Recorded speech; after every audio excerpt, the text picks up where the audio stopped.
me, Renee. I'm back. And as you can see, it's been a while, but it is an original tag, original book tag.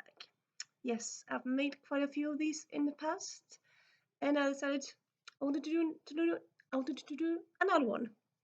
So here I am doing it. And now, as usual, I'm also going to do like tag everyone. Though, of course, if you haven't seen all these TV shows, it's not like you can't do the tag. It's gonna be accessible for everyone. But if you haven't seen these shows, I would definitely say you should check them out. And yeah, as you can see from the title of the tag, panel show book tag, this is based on British panel shows. Though I suppose I'm not quite sure if all of them are like original British, because I mean it's not like the British make up everything. But that's kind of where I've seen them, and I very much enjoy all of these. So yeah, also kind of like decided to like make this tag, and then I thought like, oh, funny tags, funny questions, and then I mean, I don't know, it kind of seems to be always the thing when I make tags. I love to make the questions, but when I try to answer them myself, it's like, oh, this is difficult. It's like I want to hear the answers from you guys, but answering them myself, I mean, quite often I feel like I make questions that are difficult or impossible for me to answer, but I still make them. But I suppose, I mean, questions that I can't answer doesn't mean that no one can answer them. So yeah. So first, and as usual, I don't really have any sorry, any sort of a rhyme or reason to what panel show I'm talking about first. Is kind of a random arrangement. But yeah, first I want to talk about Wilty, or Would I Lie to You? It's, well, yeah, all these are British panel shows. I think also most of these are only, well, sorry, that's gonna mean to say only. I think most of these mainly are British panel shows. Some of them may have been done in other places as well, but I think they're mainly, I don't know, yeah. But anyway, the Wilty is kind of outlier here because we actually also have a Norwegian version of it. That's been going for 2 seasons. And honestly, I kind of feel like Wilty is better. But I suppose also like Wilty, I would say it's like very much like it depends on very much who the people are there, like on the show. So I suppose maybe just British people have funnier stories. Because I mean, yeah, some of the stories are made up, some of the stories are real. So you kind of need to have people who are funny people with funny stories. Also now I'm just talking around. In case you don't know, Wilty or Would I Lie to You?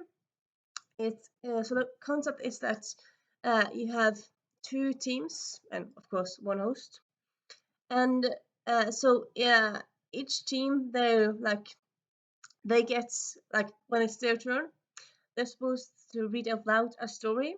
That story might be true, it might be false, and then so the people have to like ask them like about the story. So like first you just like say like, once I peed in a forest in France, for example, and then people ask you, well, how long ago was this? Why did you pee in the forest? Why didn't you go to the toilet?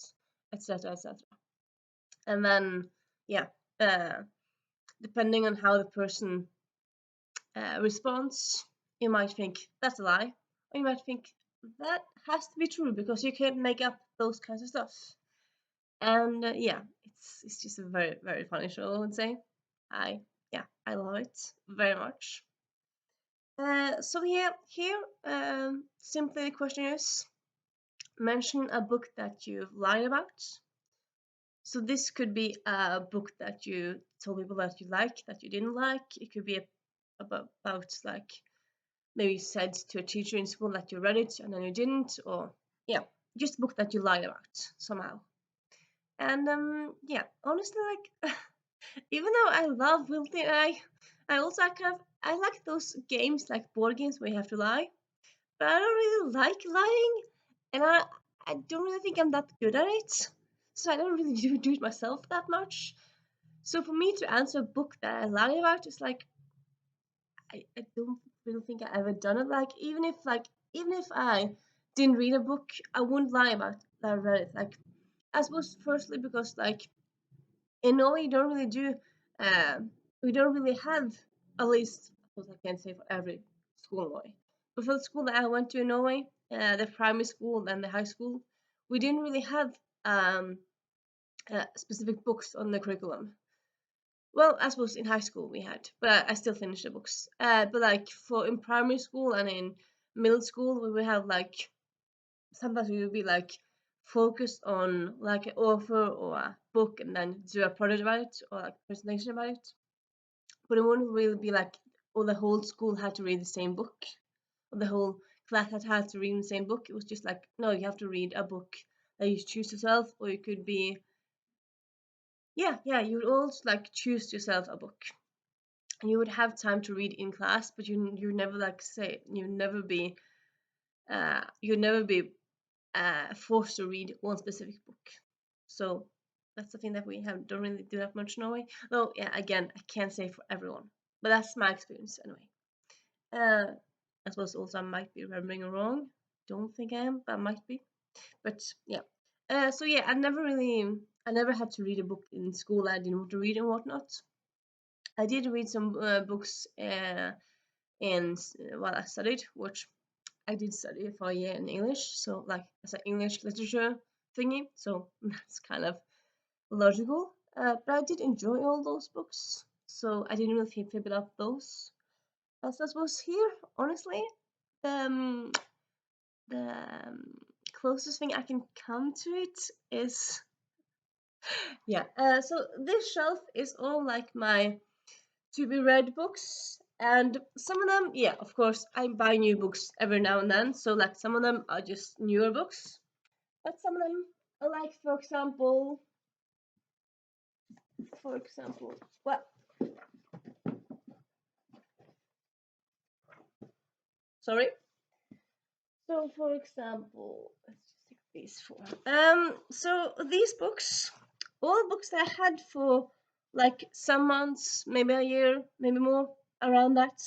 That I told myself I'm gonna read. Like I wanna like books I've been looking forward to. That I heard lots of things about, and then I buy them, and then they're just on the shelves. I suppose I'm lying to myself.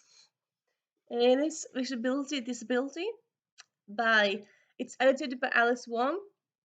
It's a first-person stories from 21st century and all about yeah disabilities and how people live with them. This is a book that I want to read soon, but I've said that before. But yeah, maybe this time I'll actually read it soon. Then we also have The Jasmine Throne by Tasha Shuri. I've heard lots of good things about this. I've had it now on my TBR for like 2 years. I'm planning on to read it, but I just haven't. So yeah, lying to myself there. And then we have this is actually a newer book, so hasn't been on my TBR for a long time. It's been on it for a while. I bought it in December, I want to say. I started slightly, but yeah, The Agency of Scandal, which it's a historical mystery standalone. I want to say standalone, might be wrong there, but yeah, I mean, just this cover is just so beautiful. But yeah, why I haven't read it, I don't think it's gonna be bad. I just haven't really been in the mood. But yeah, yes. And then we have A Lake of Feathers and Moonbeams by Dax Murphy. This has been on TBR for 2 years, I believe. Yeah, 2 years. I have been wanting to read it. It's a YA retelling of Swan Lake with a polygamous relationship, so they're all together. So I quite want to read it. I just haven't because I don't know. Because. So yeah, there's a little fun look for you into my TBR and my mind. So yeah, next question is hypothetical, which is a TV panel show with James Acaster and now I'm blacking out. It's James Acaster and I'm gonna check it out. So hypothetical. It's a show with by hosted by James Acaster and Josh Widdicombe, both British comedians. And it's kind of, I suppose, my guess from the title, hypothetical. You have two teams, and each team will be getting a hypothetical. So they have to, like, for example, they have to get rich by next week, but they can't do this and this and this. So they kind of have to make up this plan to get rich within this certain kind of rules. And it's not a show that I've been watching as religiously as the other shows. I'm gonna be honest, but I do quite enjoy it when I happen to find it on the telly. And yeah, I do get some British shows on telly here because we have British television here. Well, we have BBC Brit here in a way, which quite enjoy. But yeah, hypothetical, all about what ifs, and I suppose in a way it's kind of like quilty in a way that you have to like imagine what would happen if this and this happened, and you have to make people believe that you would do this or this would work. But yeah, because the person who makes the best hypothetical scenario, of course, gets the point. But yeah. So here I'm gonna go with you're gonna get a choice to answer different questions, not just one. Well, I suppose if you want to answer them all, that's up to you as well. They're a bit, most of them, I suppose, maybe are a bit like you've heard them before, but I think they're kind of fun hypothetical to think about. A, you meet your favorite author. This will be up to you if you meet them, like in a signing or on Tube or like whatever. But how would that go down? Would you be able to talk? Would you just blabber? Would you just be in awe with silence of what would happen? B, you meet your favorite character. Okay, sorry. I'm gonna backtrack a bit here. I know I just said you meet your favorite author. Uh, I'm gonna, I'm not gonna be mean to you guys, so I'm gonna say meet one of your favorite authors because choosing your favorite author, that's an impossibility really, at least for me, anyways. Again, also the same thing. Favorite character you choose from your favorites. You don't have to like So but you're just gonna meet one of your favorite characters. So yeah. B, you meet one of your favorite characters. What happens? And then C, you spend one day in a fictional place. And here, yes, I'm saying fictional place. So yeah, you can go for a place in from TV world, a place from movie world, from games world. It doesn't have to be a book fictional place. Yes. Also, yeah. Or D. What's a book you wish existed? So this could be like a book that you feel like a sequel you feel like should exist in a world that doesn't exist, like a book that is standalone and you feel like should have a sequel. It could be a prequel book. It could be a book that's written by this and this author together. That's up to you guys. So yeah, I've like myself, I've done actually videos on all of these things before.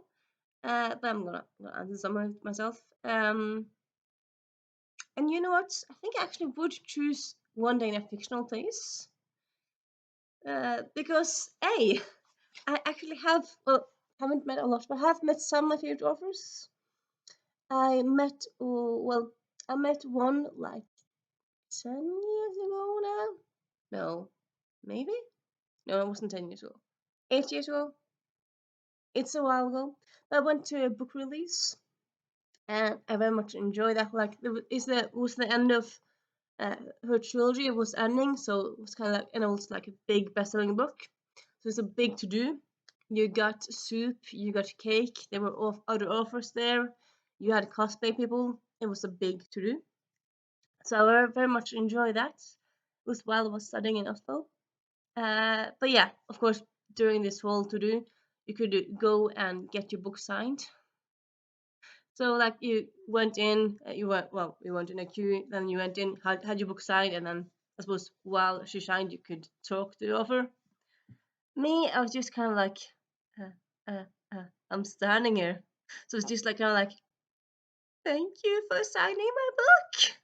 Yeah, I didn't really think of a funnier or more interesting thing to say, really. So yeah, and then actually last year, 2 years ago now, I want to say last year, 2 years.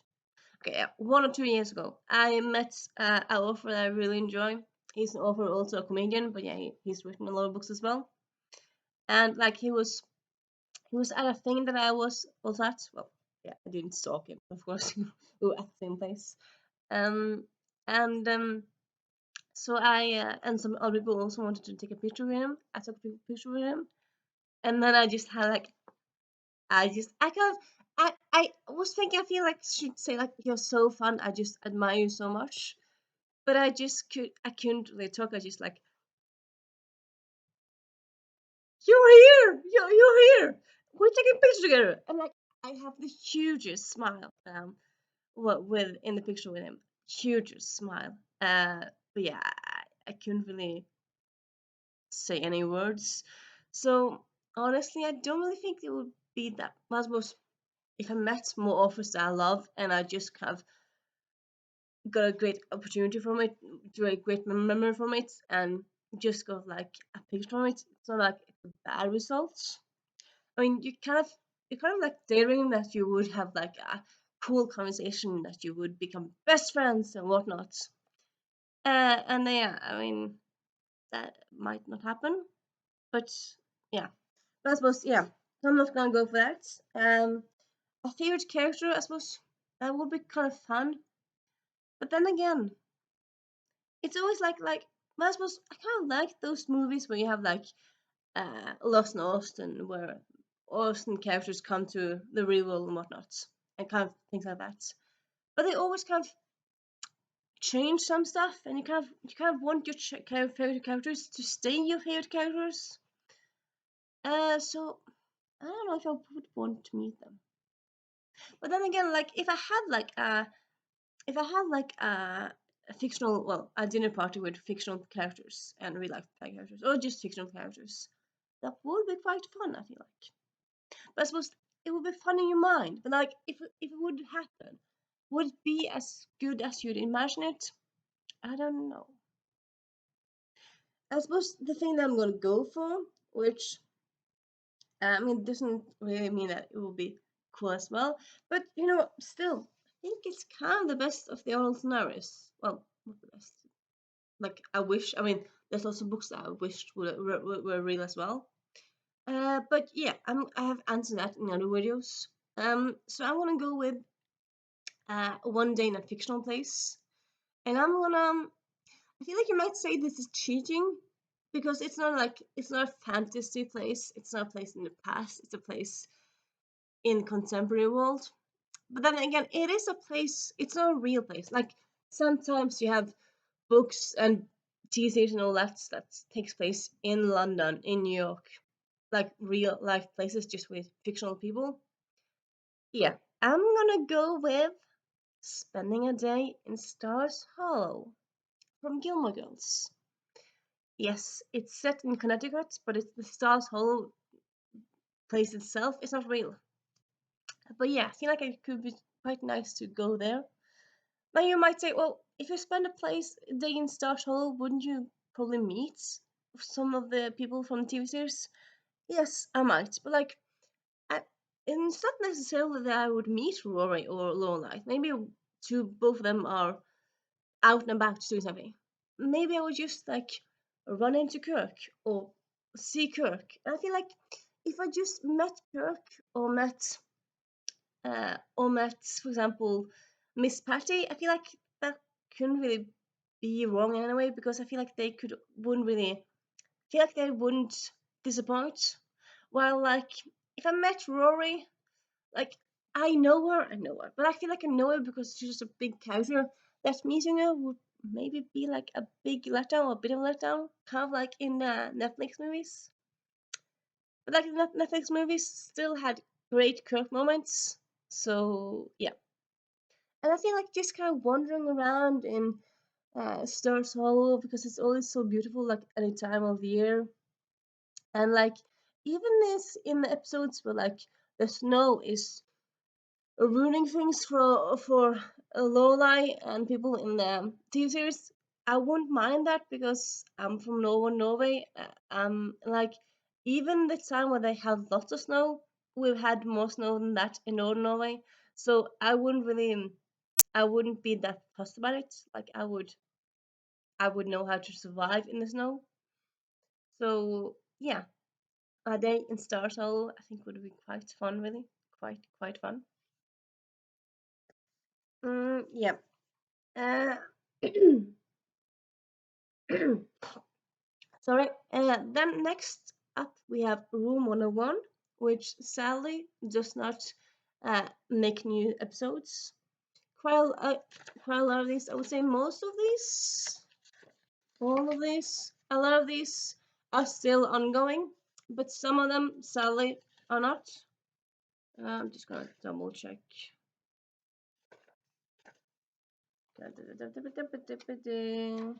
There, yeah. Yeah, there's two of these that are not ongoing. Room 101, room room 101 being one of them. It was hosted by Frank Skinner from 2015, I want to say, to like 2018, around then. And it was kind of, I suppose, in a way, kind of a like curmudgeon show because you were just gonna sit there, like, yeah. No, I suppose it wasn't a panel show per se because it was more like people sitting around talking. Like it wasn't like a competition. I don't believe it was a competition, was it? I don't think it was. But yeah, it wasn't a direct competition. But yeah, they just kind of talked about things that they didn't like, and then they kind of argued for why this thing should not exist anymore, or like people should just ignore this thing. Yeah, so this thing shouldn't exist, and it made for quite a lot of fun TV scenes. I quite enjoyed it. And yeah, I'm a bit sad that it doesn't exist anymore. I don't really know why it doesn't because I feel like you could. I mean, there's probably lots of things people don't like that you can invite them to talk about. Maybe Frank Skinner just got tired. Maybe people weren't watching it. I don't know. But anyway, so yeah, Room 101. So here, simply mention a a book you think is way overrated, or like a book you just think like I think this maybe a bit mad or mean, but like yeah, book you feel like it's just so awful it shouldn't exist. But I suppose you could just kind of go with like uh, Mouse Little Red because Mouse book that it's not really that good, but yeah. Um, or you could go with a trope that you just hate so much that you just kind of don't want to see at all anymore. And yeah, for me, I'm gonna go with that miscommunication trope. I think that's the kind of trope. Yeah, I feel like most tropes, even though like a lot of tropes I don't love, most tropes I feel like can be done in a good way. But the miscommunication trope, when like something happens and then two characters argue or they don't talk and then like if they just talked with each other and just communicate, that problem will be out of the world. That's just so annoying. It's like every time I see that on a TV or movie or in books, I'm like, talk to each other. Come on, just talk. Use your words.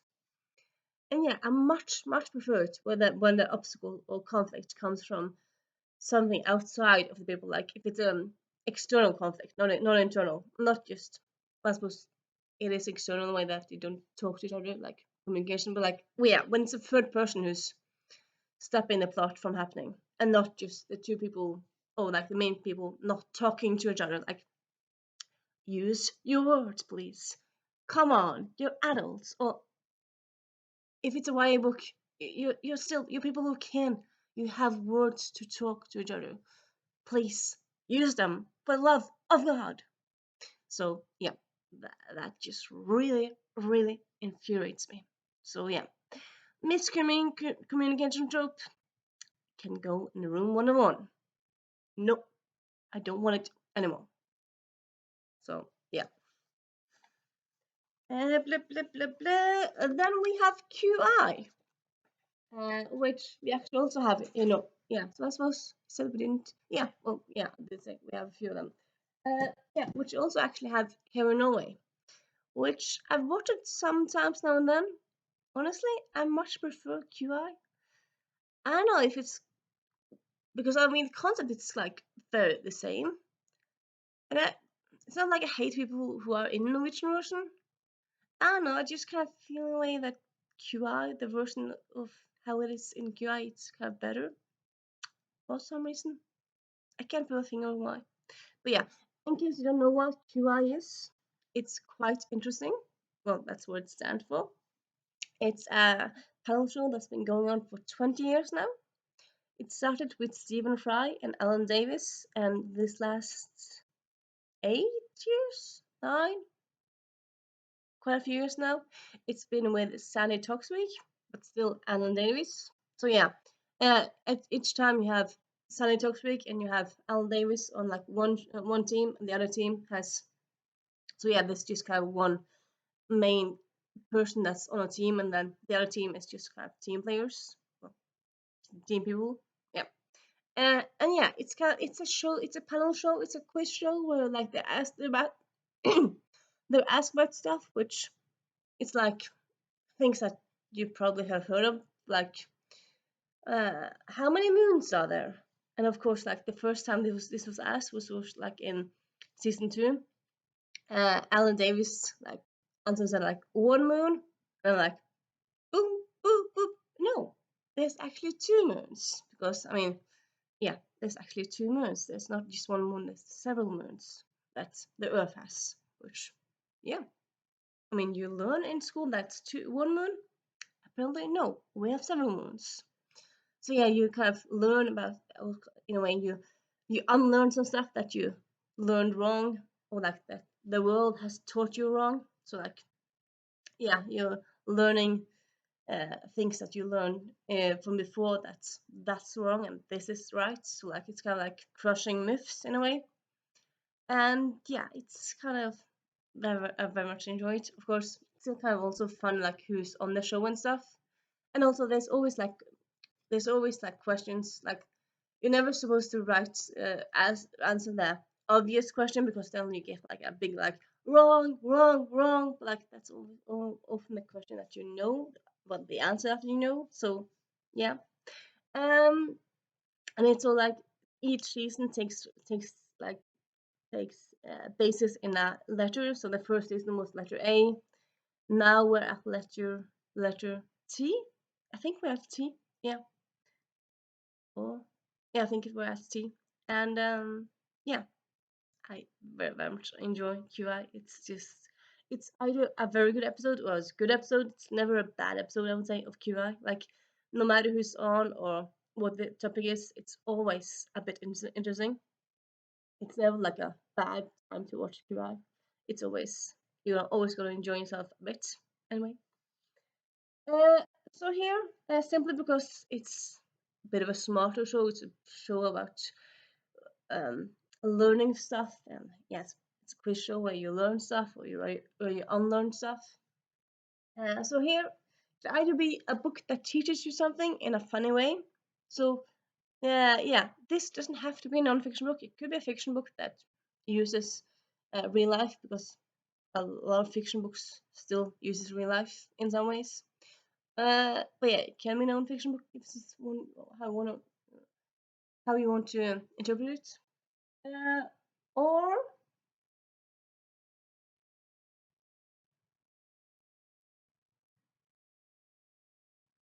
what did I? You would think that I'd be able to read my own handwriting. No, apparently I can't. But I think I was also wanting to ask you, uh, Or like, so yeah, it could either be a book that teaches you something in a funny way, or it could just be a book that teaches you something that you kind of that you thought you knew, and then it says like, no, it's not like this, it's like this. So it kind of makes you think about something that you thought you knew in a new way, or like learn something new about something different. Doesn't have to be funny. Uh, Here I'm gonna go with. What did I have? Another idea here. You know what? Am I gonna? Yeah. You know what? Thinking myself like, yeah. Wait, moment. I'm gonna go with "In a Bottle of Rum" by Wayne Curtis. So this is a non-fiction book. It's about, I mean, as you can see in the title, it's about rum, but it's also a historical look about pirates. It's about history of rum, and within that you have the history of colonization, the history of the New World, and the history of like how people made rums, and yeah, it's a lot of things in one book, and it kind of yeah, taught me some new things that I didn't know about rum that were quite intriguing. And you see, I made a lot of notes. I read it now 5 years ago, 3 years ago, a few years ago. I still quite like remember thinking about it and enjoying it.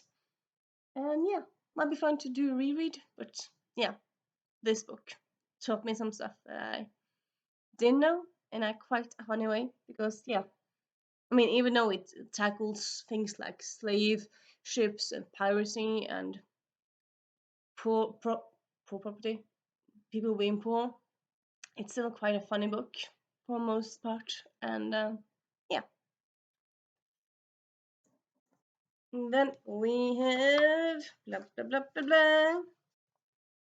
As Yet Untitled, which is a series potential that's still ongoing.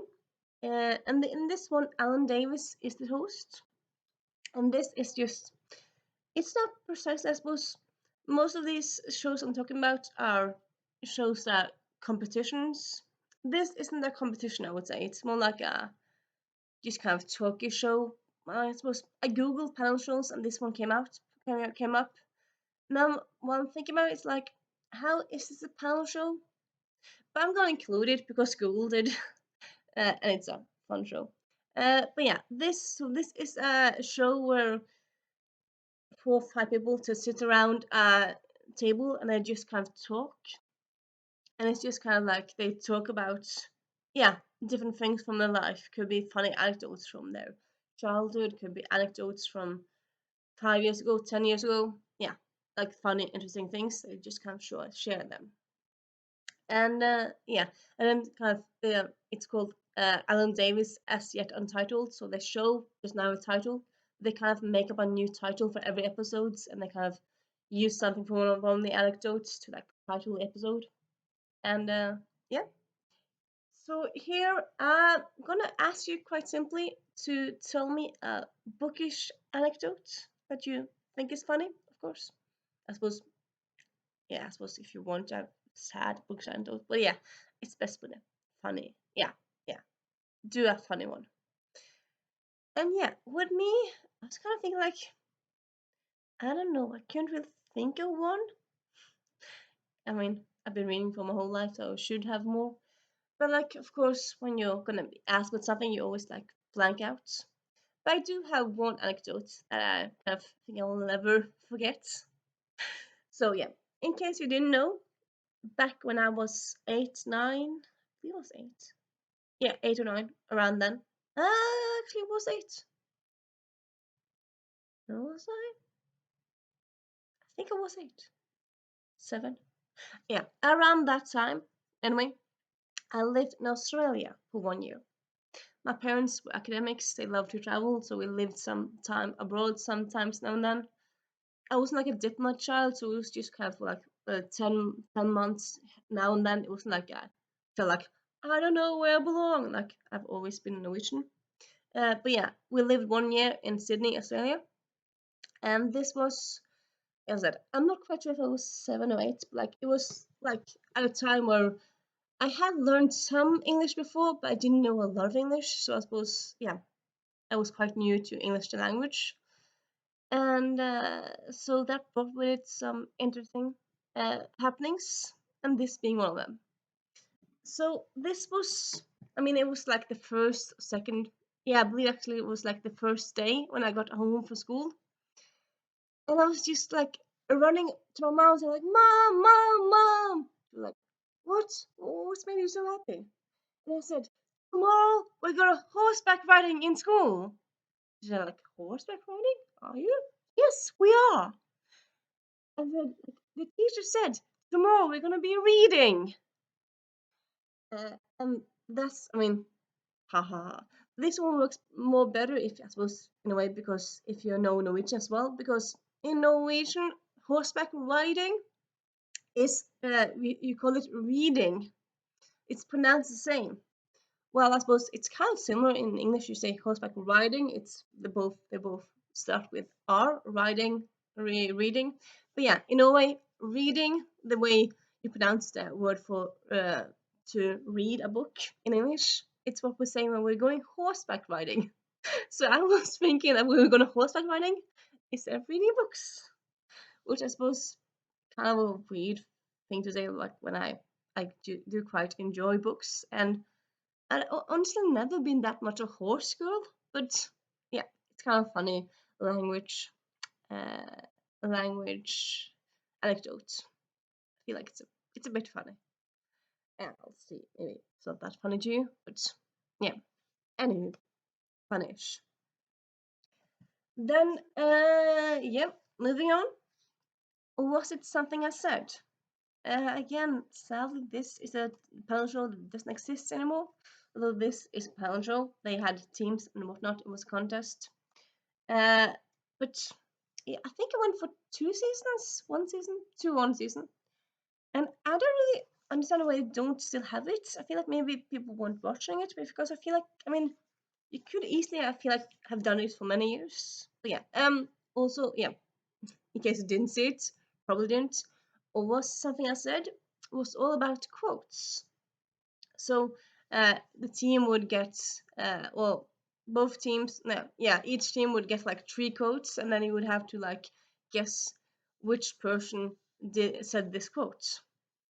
Or they would have like, sometimes they would have like 3 quotes and like 3 people, and you have to match the quotes. And yeah, I feel like for myself, I love quotes so much, and I think maybe you might often think of quotes as something that happens just mostly like in books and stuff, but yeah, often we like people do a lot of interesting quotes as well, not just in media. It's also a lot of funny things, weird things people say in real life. I mean, the 45th president in the United States, he hasn't said all that much smart, but he has said interesting things now and then. And yeah, I suppose also just Americans in general, they say quite a lot of things that are quite funny. And yeah, but yeah, here I'm simply going to ask you to to read a favorite quote from a book. It doesn't have to be a book that you read recently. It could be a older read, what have you. It could be opening lines. That's up to you. Just kind of a quote that's kind of stuck with you. And I decided to go with a recent read. So I'm gonna do a quote that's from the beginning of the book, though it's not like it's not the first line. So okay, to set this up, this is 2 friends talking together, but it's also 2 friends on the way to, let's say, work. No, on the way to school. They're in high school in, in United Kingdom, and they're on their bikes on the way to high school, from where they live on the way to school, and they cycling through the school.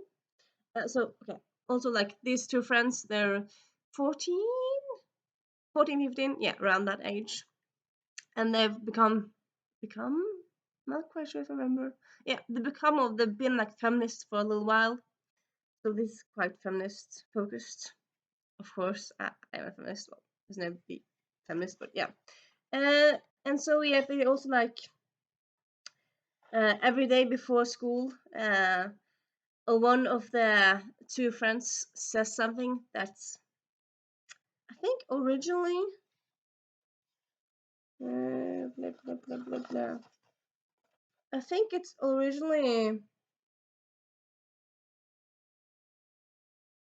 yeah, it's originally something that's a body influencer talks about. So they're quoting someone else, but like none of these people, like, it's not, sometimes in books you quote people from real life. This is all made up, but it's just a very good quote, I would say. Yeah. I am strong and sorry. I am strong and empowered. The patriarchy is but shite upon my shoe. Good morning to all, and a very good vulva to you. And oh, sorry, I should do it better because the last thing is actually supposed to be shouted. So yeah, I am strong and empowered. The patriarchy is but shite upon my shoe. Good morning to all, and a very good vulva to you. And it's just like, yeah, I mean, she's just kind of cycling around the neighborhood and just yelling this last bit out loud. And it's, I mean, it's true, but it's also so fun. And yeah, it's just a great quote. Patriarchy is but a shite upon my shoe. I mean, yeah, you gotta love that. Gotta love it. And yeah, last but not least, one question has to be the last. Mock the week. And this actually went on for like 10 years. Now it's ended. Though this also, yeah, I'm forgetting some things I said in the beginning here. But yeah, this also has a Norwegian equivalent. And the Norwegian thing is still very funny, very, well, it's not very funny, but still ongoing in Norway. But it ended in UK recently. Yeah, so that it's called Mock the Week. So every week they talk about the news that happened during the week. They make jokes about the week, jokes about the news, and what have you. Just things like that, really. Like talk about quiz about the week, and yeah. So here, simply, I do pick a funny, recent contemporary read. So like a contemporary read that you read recently, or talk about the book you anticipate. Now I said contemporary read. I'm gonna widen it out. So it doesn't have to be a contemporary nonfiction. It could be a nonfiction book, but it just has to be about the world. It can't be about history. It has to be about like the world how it is now. So here I'm gonna go with, you know what? How the fuck do that one? Yeah. Give me a moment. In the box am I now? Give me a little moment. Yeah. I'm gonna do The Theory of Everything Else, which I bought earlier, like a few weeks ago, and it came out this year. But yeah, it's not a book I've read yet, but it's a book that's I anticipate, like I want to read it. I think I might read it soonish. And yeah, maybe no, okay, yeah, it's okay. So it's a non-fiction book. It's a non-fiction book about all the weird things that people believe. It's a non-fiction book about people who believe in UFOs, about people who believe in ghosts and things like that. So, I mean, it's a bit wacky in a way, but it have, yeah. I mean, it's the blah, blah, blah, blah, blah. The author Dan Schreiber, he's interviewed people like recently, so it's about like what people believe at this point in time. So that way, it's contemporary. It's not about news, but it's about contemporary people in contemporary world. So I'm gonna I'm gonna use it. It feels like a bit of a cheat, but I'm gonna use it. It's my tag. I'm gonna use it. So yeah, that, my dear friends, is the panel show book tag. I tag anyone who's a fan of Mock the Week, Wilty, what have you, who also enjoys books. But I also tag anyone who's interested or likes interesting tags. So yeah, I love these questions. Maybe not interesting. Oh, I kind of saying my own tag is interesting. That sounds a bit stuck up. Anywho, yes, that's today's tag, and yeah, hope you enjoyed it. If you feel like doing it, do it. And yeah, bye.